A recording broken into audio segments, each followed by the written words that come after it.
444, here's Peyton. Sadly, tomorrow is yet another anniversary for us as far as hurricanes go. Katrina and Ida tomorrow. You know, what's interesting about Isaac, Brandon, is that it was a Category 1 at landfall. You might say that's it, but the storm moved at 5 miles an hour and was over us for like 2 days.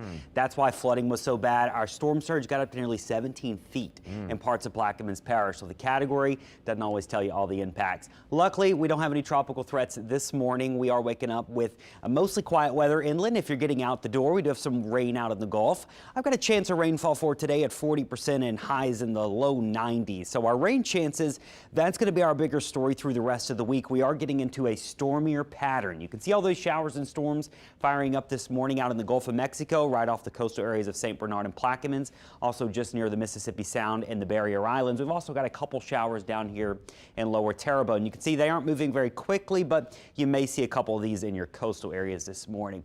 Now, once we get into this afternoon, a 40% chance, but look at the changes. We've got increasing chances through the rest of the week, and I do think we're going to see passing storms every single day. Now, it's not a complete all-day washout every day, but there's a decent chance that you're going to see rain at some point over the next not only 5 days, but maybe the next 7 days. I've got a chance of rainfall each and every day. Now, rainfall totals are going to start to add up. Right now, we're thinking that the bigger totals over the next week are going to be right here off the coast and in the Gulf of Mexico, where you could approach 10 inches of rain. Coastal areas and South Shore areas do have more rain in the forecast. The further north you get, those rain totals and rain chances do begin to drop off. You start to run into that big heat ridge to our north, but the closer you get to the Gulf of Mexico, a higher chance of seeing some heavier showers, and some of these showers could dump a quick couple of inches of rain. So the big disturbed weather hanging out right here in the Gulf where those higher rain totals are. Notice we've got passing downpours, but what's interesting is we're going to keep an eye on this disturbed weather, because if you get multiple days of showers and storms sitting over the warm waters, sitting under relatively low wind shear, you may start to see some lower pressure develop, especially in the western Gulf this week.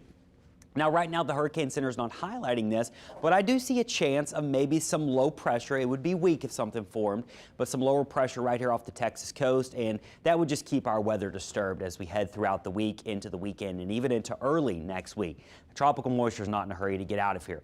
Elsewhere, a couple other features. This one has a 10% chance of developing. It's been a persistent area of storms there. That's not really going to impact anyone. This one's one we'll keep an eye on long term, but it's so far out here and still only giving it a 20% chance of development over the next week. So we'll keep an eye on this moisture as it tries to work its way towards the Caribbean islands by early next week. So we've got a long time to watch that.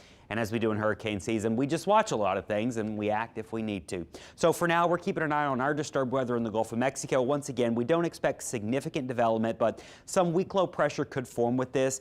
Either way, it's going to be a rain event for the Gulf Coast areas. We will have passing showers with some dry times mixed in. So if you are getting ready for Labor Day weekend, we got a lot going on, a lot of outdoor things this weekend.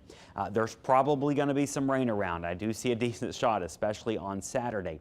Now, luckily, with more rain in the forecast, the benefits are we need the rain, and two, the temperatures will stay in the 80s. You have a lot of cloud cover, so it won't feel as hot, but certainly going to be muggy.